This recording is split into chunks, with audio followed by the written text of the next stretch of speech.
Assalamualaikum warahmatullahi wabarakatuh. Kembali lagi bersama saya Kiki Rizky Pauji. Pada kesempatan kali ini, saya akan membawakan materi mengenai ekspansi Islam ke India serta pengaruhnya terhadap pembentukan Kesultanan Mughal. Di India, agama Islam merupakan agama terbesar kedua setelah Hindu. India menjadi salah satu populasi Muslim terbesar di dunia. Mengutip Research World Population Review, menunjukkan bahwa populasi Muslim di India pada tahun 2020 berjumlah 195 juta orang dari total penduduk India yang berjumlah 1,38 miliar orang. Tapi, apakah kalian pernah berpikir kapan sebenarnya Islam masuk ke India? Perlu diketahui bahwasannya pada masa sebelum munculnya Islam, para pedagang Arab telah menjalin hubungan dagang dengan para pedagang dari India.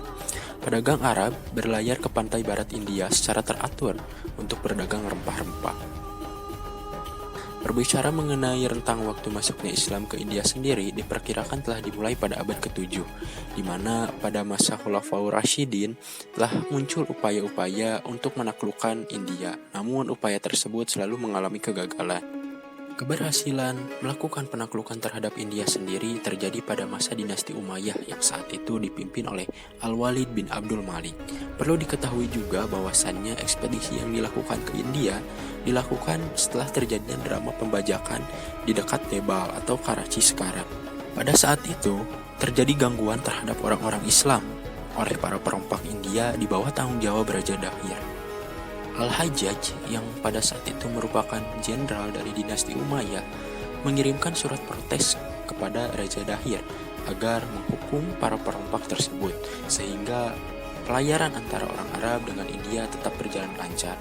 Namun Dahir menolak hal tersebut dengan alasan laut itu merupakan wilayah internasional dan ia tidak mempunyai kekuasaan untuk menghukum mereka. Mendengar hal itu, Al-Hajjaj mempersiapkan pasukan besar untuk menyerang ke India. Pasukan tersebut dipimpin oleh Muhammad Ibn Qasim. Ibn Qasim sendiri berangkat melalui Siraj dan Mekran menuju Debal pada tahun 708 Masehi. Pasukan Ibn Qasim tiba di Debal pada tahun 711 Masehi dan berhasil menaklukkannya serta melakukan pengepungan selama beberapa hari. Perlu diingat, Ibn Qasim sendiri tidak pernah membunuh orang-orang Sin yang tidak bersalah. Jatuhnya korban jiwa hanya terjadi pada medan perang saja. Dalam waktu yang relatif singkat, yaitu 4 tahun lebih, Ibn Qasim berhasil menaklukkan dan menguasai wilayah India bagian barat laut. Dengan demikian, agama Islam mulai tertanam di anak benua India untuk pertama kalinya. Akan tetapi, sejarah Islam yang sebenarnya dalam pengertian politis di India baru dimulai pada masa dinasti Ghaznawiyah, yaitu suatu dinasti yang didirikan oleh Al-Takim pada tahun 962 Masehi. Ia bersama para pengikutnya yang berbangsa Turki pergi ke Ghaznah, Kabul, yaitu wilayah Afghanistan sekarang. Mereka mendirikan kerajaan Ghaznawiyah dengan Ghaznah sebagai ibu kota kerajaannya. Dinasti Ghaznawiyah di bawah pimpinan Sultan Mahmud Al-Ghaznawi pada abad ke-11 telah berhasil menaklukkan India sebanyak 7 kali berturut-turut dalam kurun waktu 7 tahun. Keberhasilan ekspansi yang dilakukan Sultan Mahmud disebabkan oleh berbagai faktor. Di antaranya yaitu kondisi masyarakat Hindu yang tidak bersatu padu walaupun secara kuantitas mereka lebih banyak dibandingkan dengan bangsa Muslim. Selain itu, orang-orang Hindu juga masih mengikuti metode perang yang kuno dengan mengandalkan gajah sebagai kendaraan perang. Sementara itu, pasukan Islam sudah menggunakan kuda untuk kendaraan perang dan juga pasukannya pun lebih terorganisir, disiplin dengan ikatan yang lebih baik. Kepemimpinan Sultan Mahmud yang taktis dan diplomatis pun menjadi pendukung, sekaligus menguatkan pasukan Islam dalam menaklukkan India. Secara politis, ekspedisi-ekspedisi ini membuka jalan bagi penaklukan India di masa yang akan datang oleh pasukan Islam lainnya. Setelah runtuhnya dinasti Ghaznawiyah, muncul seorang pemimpin bernama Muhammad Ghuri dari dinasti Ghuriyah yang melanjutkan penaklukan terhadap India. Walaupun sebenarnya upaya yang dilakukan oleh dinasti Ghuriyah terbilang mudah, hal tersebut tidak terlepas dari usaha yang telah dilakukan oleh dinasti Ghaznawiyah dalam menaklukkan Punjab dengan ibu kotanya Lahore. Sebelum meninggal, Muhammad Ghuri telah mempercayakan daerah taklukan dinasti Ghuri di India kepada tangan panglimanya yang bernama Qutbuddin Aibak yang menjalankan pemerintahannya di kota Delhi.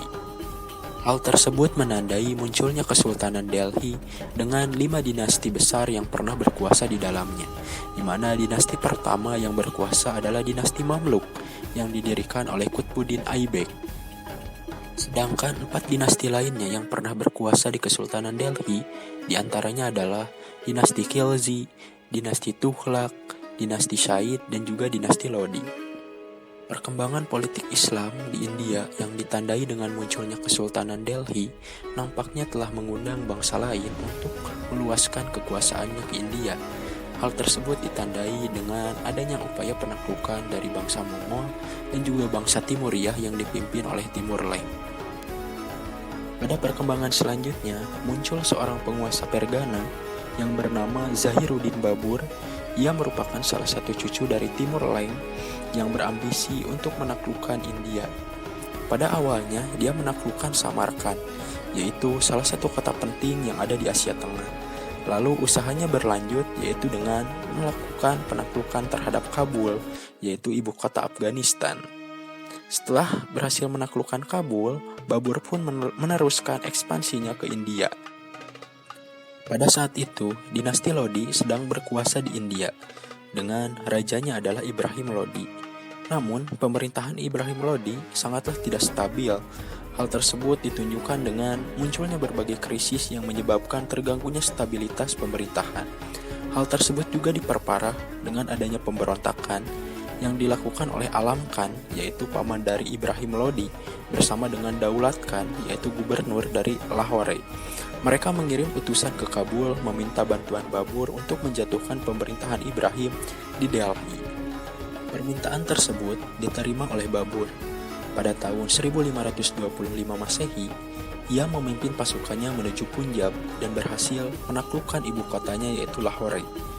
Kemudian, Babur melanjutkan ekspansinya menuju Delhi. Pada tanggal 21 April 1526 Masehi, terjadilah pertempuran antara Babur dengan Ibrahim Lodi.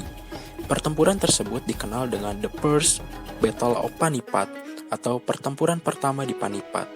Ibrahim Lodi bersama ribuan tentaranya terbunuh dalam pertempuran tersebut.